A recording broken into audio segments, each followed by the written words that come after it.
All right, so we are going to solve a system of equations, and we're going to solve it graphically, which means we are essentially going to graph two equations, and the solution to a system of equations is where the two lines cross. Now, before we begin, a system of equations is essentially two equations that share some sort of relationship, or in other words, they have the same variables.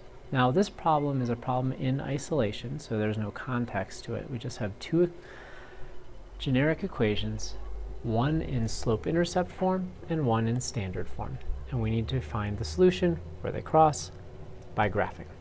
So let's do the first one first, since it's easier.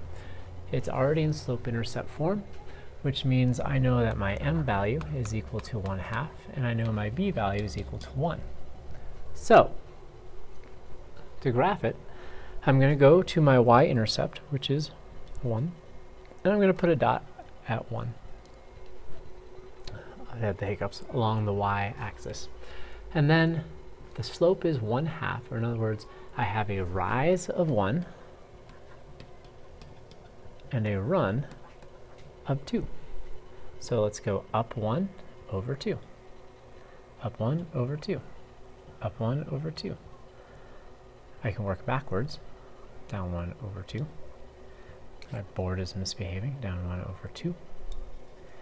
And I can connect the dots with a line, and I'm going to use my straight line tool just so I make sure I have a straight line.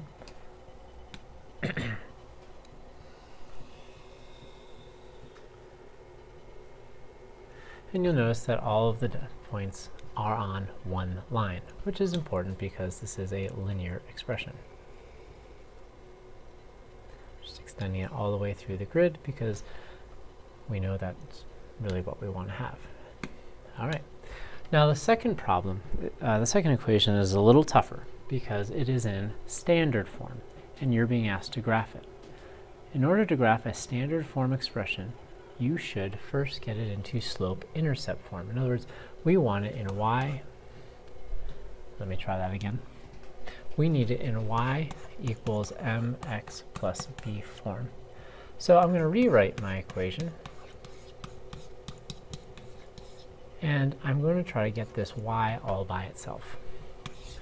Well, in order to do that, first thing I'm going to do is I'm going to subtract 4x from both sides.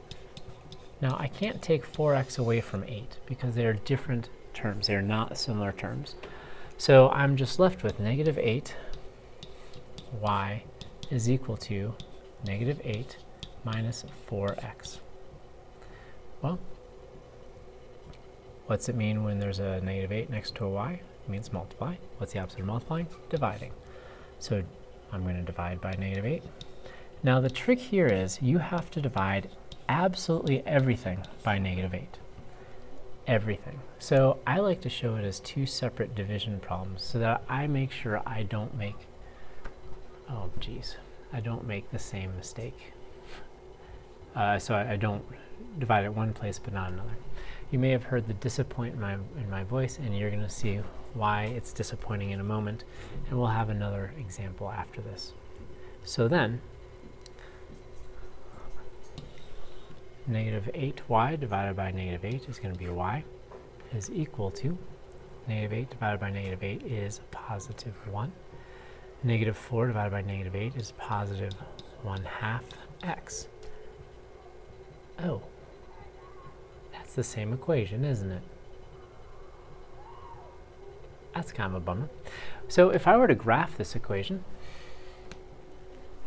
I'd have a y-intercept of 1, and again it'd go up 1 over 2. Now that I have this nice guide, I'm just going to use it. And so my second line would go on top of it, and this would give me an answer of an infinite, I probably misspelled that, but we'll live. It's math. Infinite number of solutions. Because no matter what you plug in for x, there's going to be a y value that is on the line. So it goes on forever.